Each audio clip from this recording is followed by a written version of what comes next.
Hi everybody, I'm Sarah Diesel and this is CannabiNews. Sam Hamid and Lisa Kaler are both out on an assignment, and I'm here with our guest, Gabe Green. He is our CannabiNews senior science correspondent. Hi Gabe, thank you for being on the show. Oh, hi Sarah, how are you? It is wonderful having you and your expertise here to join our guests. I'm glad to be here. I'm glad to shed some light on some things. Yes, shed some light on this fabulous plant.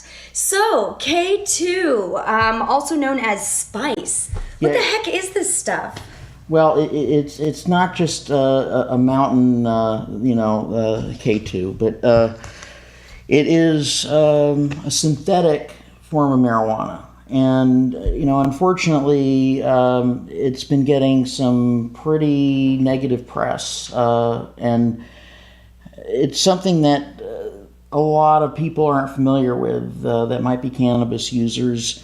But it's become pretty popular because up until very recently it was legal. And even though it's no longer legal, it is quite available and pervasive. Is it dangerous? It is dangerous, and it's dangerous in a way that most cannabinoids are not. In fact, here's an article about synthetic marijuana being linked to 3 heart attacks. 3 heart attacks, get this, in 16-year-old boys. Okay? In teenagers? Yeah. Wow. 3 teenagers in Texas took K2. They were cannabis users, and they decided, well, K2 is the new thing. It's legal, and it's probably got more of a kick to it. And, does it? Have you? I personally don't know. I'm not a cannabis user, but from what I can tell, there's a lot of effects that are seen in these compounds that aren't in regular cannabis. And what happens, people describe dizziness, dissociation, depression. And you're saying heart attacks, meaning it's giving them rapid heart movement or rapid heart palpitations? Yeah, it gives them a very rapid heartbeat.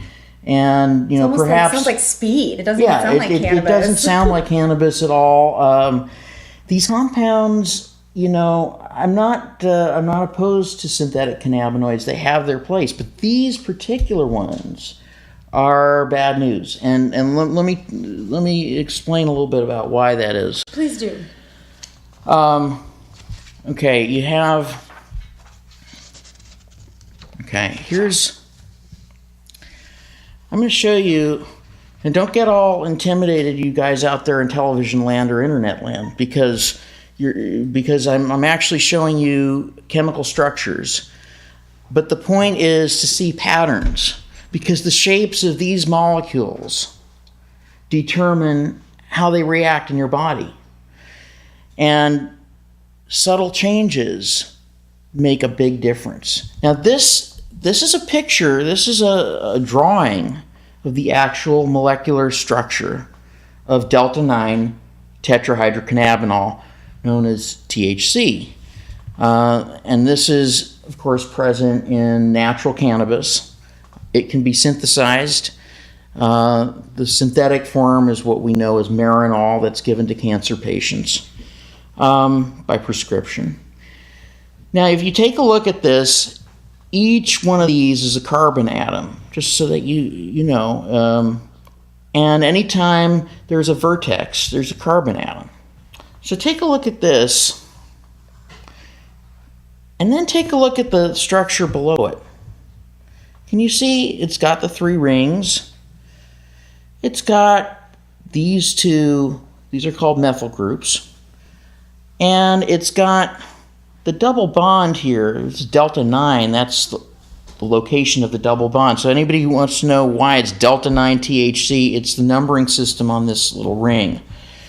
Here, this is moved over here, but look, everything else is pretty darn similar, except that now you have a slightly longer chain of carbons. Okay, you have one more carbon here, and you have this, what's called a gem dimethyl group. This is a synthetic cannabinoid called HU210. It's one of the things in K2. if you take this and further modify it, okay?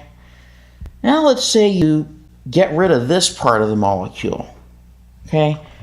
And now you have this hexagon attached to this hexagon, and this is called a cyclohexanol, and this is a phenyl group. Now you have a structure like this. So this is basically a stripped down version of this. Can you see this thing doesn't have that piece? Yeah. It doesn't have a third It's ring. like morphed into its own little Right. thing here. And guess what? This is even more potent. And it's in K2. It's in spice. Okay, CP47497 is what it's called. And then you take this, and these look almost identical, don't they? Yes. Almost identical. You know the difference? This chain. This is longer. That's exactly right. This is called the 1,1-dimethyl-octyl homolog of CP47497, otherwise known as cannabicyclohexanol. And what these compounds have in common is that they're all now on the Schedule I controlled substances list. These are all banned. These are synthetic cannabinoids that are dangerous. These are synthetic cannabinoids that are causing heart attacks. They're causing depression. Really, really nasty side effects that we don't see. Even in Marinol, though, I've also heard people who have taken Marinol and had very bad side effects as well. Are any of these in Marinol, or are they strictly in... No, these are strictly Spice. in spice or K2.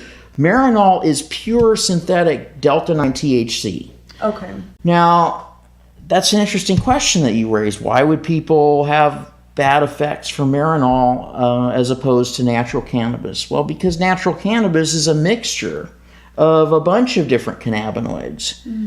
You know, it has all kinds of derivative structures of the THC. Marinol is just plain THC. So if you have a negative reaction to THC, you're not going to do well on Marinol, but some strains of cannabis might have a very low fraction of THC and might have a very high fraction of something like CBD, which we're going to hear about, which doesn't have the psychoactive effects. So it's all in this ballet of this molecular ballet or molecular Macarena that we're doing here between the cannabinoids and their receptors. It's a lock and key thing. It's how these molecules fit in their receptors, and if the fit isn't quite right, or if it's too perfect a fit, you might get too much of a reaction. Some cannabis with too much THC actually makes people get paranoid or Absolutely. get that over-anxiety feeling. And that's that same feeling that you're getting even, from this stuff, but from even just cannabis itself. So Right. That's what's nice about testing the medicine for somebody who produces too much anandamide, for instance, where Right. your body is rapidly already firing at a fast pace. You have something with too much THC in it, yes, you will get over paranoid, you will get a little bit of anxiety. So by going to a facility that does test the medicine, then you can see what level of THC works best for you. Real quick though, before we Yeah. end this segment, bath salts. I've been hearing about teenagers doing bath salts. Are you familiar Right. with these bath salts? Yeah. Is this similar to spice or is this different? Well, bath salts are not what you put in your bath with a rubber ducky. Just, Okay. Let's make that clear. Bath salts are a pseudonym for another kind of designer drugs, just like K2 and spice are a form of designer drug based on THC, based on the cannabinoids. I'll show you these bath salts. These bath salts, here's these structures. These are the 5 substances in bath salts. They've all been banned very recently by the DEA. And so you see, if you look at those 5 compounds and you look over here, it's pretty scary. They're all modeled after methamphetamine and MDMA. Wow. These are hallucinogenic amphetamines. So That's why they make people crazy. Bath salts are like methamphetamine. They're like hallucinogenic methamphetamines. Wow, that's like a double dose of Yeah, I don't exactly. want that. Exactly. Stay away from bath salts. Well, thank you so much, Gabe, for being on the show and educating the public about the dangerous aspects of spice and K2. I'm Sarah Diesel. This is CannabiNews. Like us on Facebook. Follow us on Twitter. Thanks so much.